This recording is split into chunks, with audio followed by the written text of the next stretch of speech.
na nagsisikap sila na kung ano-ano ilang taon na sila na nagsisikap para lang kumuha ng pera doon at para lang masenso na kahit anong gawin ay ganun pa rin ang nagaganap. So, ito ay makakatulong ito ay bulit na makakatulong sa amin.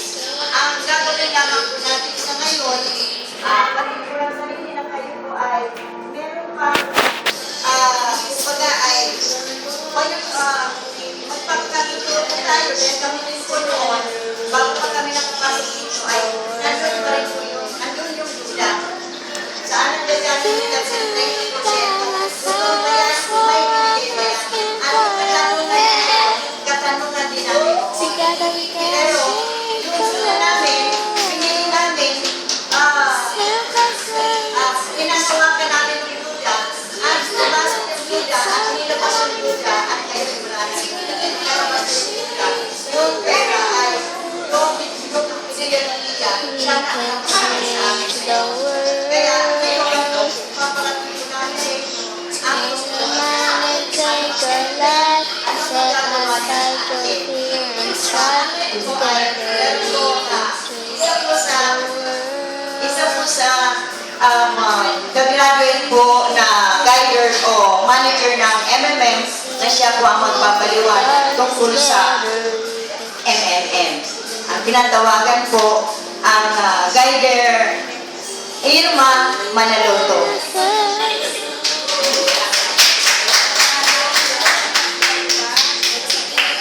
Magandang umaga po. Kasi sa MMM daw wala pong hapon. Okay. Ako po si Irma Manaloto na kagaya rin po paumpisa sa ating paglago na ating kabuhayan. Ang MMM po, nag-i-start po ng M, si Mabrodi. Yung isa pong letter M, Mondial. Yung isang letter M, Men. Okay. Ito po si Sir Di Mabrodi ay taga-Russian. Siya po ang founder ng MMM Philippines dito na nag-galing po doon. Siya po ang gumawa ng sistema para sa ating mga donations ay magkaroon ng growth na 30%. Okay. Ang MMM po si Sir Mabrodi ay since 1989 po nagkaroon na siya ng company na una po ay parang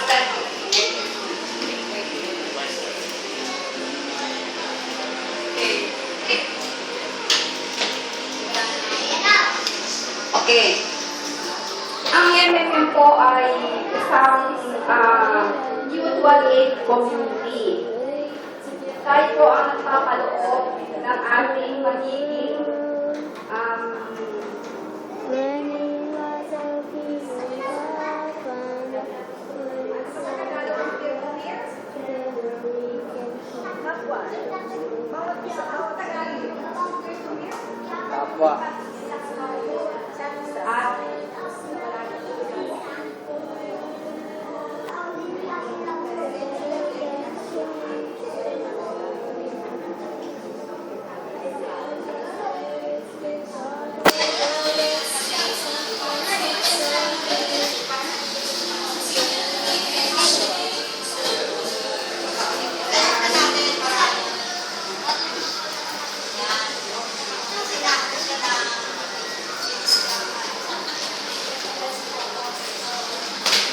sister, ikaw nga muna. Manager na ulit. Oo, sige, ayusin mo muna yung PowerPoint mo.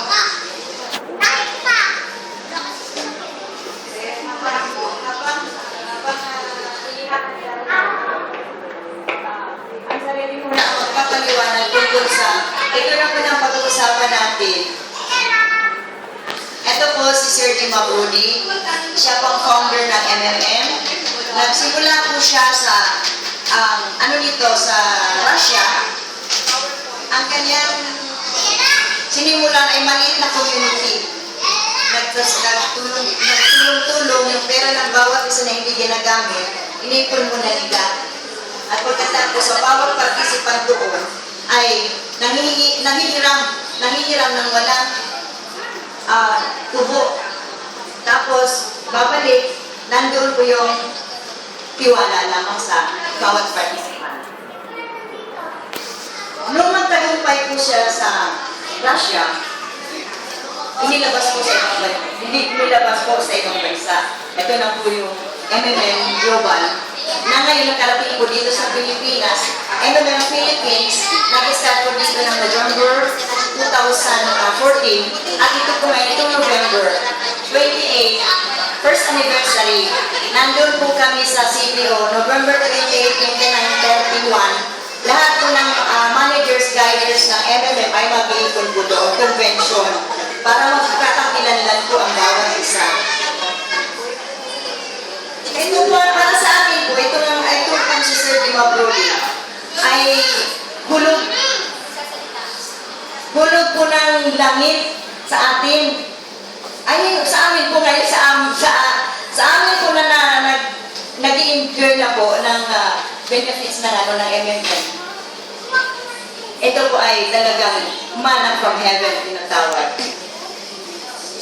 Ang MMM po ay tinatawag po yan na peer-to-peer donation, na ang donation ng bawat isa, yung pera ng isa na hindi pa ginagamit, ay ilalagay mo na, ipapasok sa MMM, i-donate sa MMM, at tatanggapin ng isang participant na nauna na nag-donate, na siya naman nag-get-her.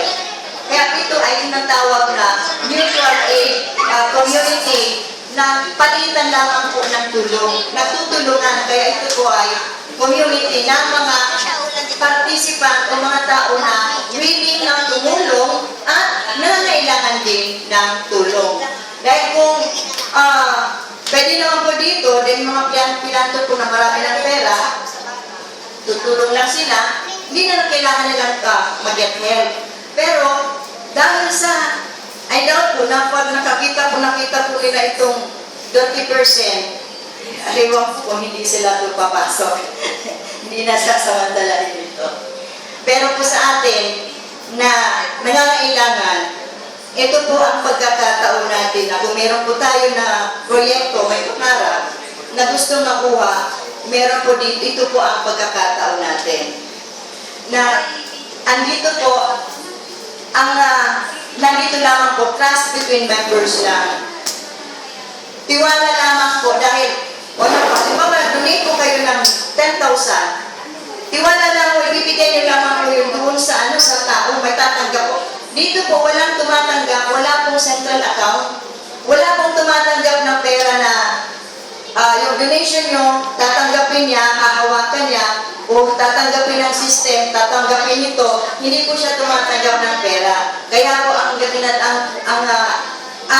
sistema po nito, yun ang peer-to-peer donation. Kaya po dalawa po dyan dalawa po ang sistema nito. Isa, provide help. Isa, get help. Pag nag-provide kayo, may spare money kayo, nagpo-provide, ito po ang system. Hindi po siya tumatanggap ng pera. Siya lamang po ay tinitingnan lang niya, monitor lamang na niya kung sino ang magpo-provide at sino naman nag-request ng get help. Ito yung mga nag-get help, ito yung unang nag-provide. So, si nag-provide, may records ng MMM na siya ay nag-provide. Pagkatapos, yung nag-provide nito ay converted sa peso, converted into Mabro. Yung Mabro, na hawak ng system, siya yung nag-grow, lumulubo ng 30% buwan-buwan. At pagkatapos, halimbawa, kinailangan naman ni participant, mag-get help siya, titingnan naman niya kung magkano naman ang pera na lumo, na lumaki, na mula doon sa donation na ginawa, magkano ang inilaki ng pera. At pagkatapos ngayon, ang system, and then nag-get help siya, ipapadala ngayon,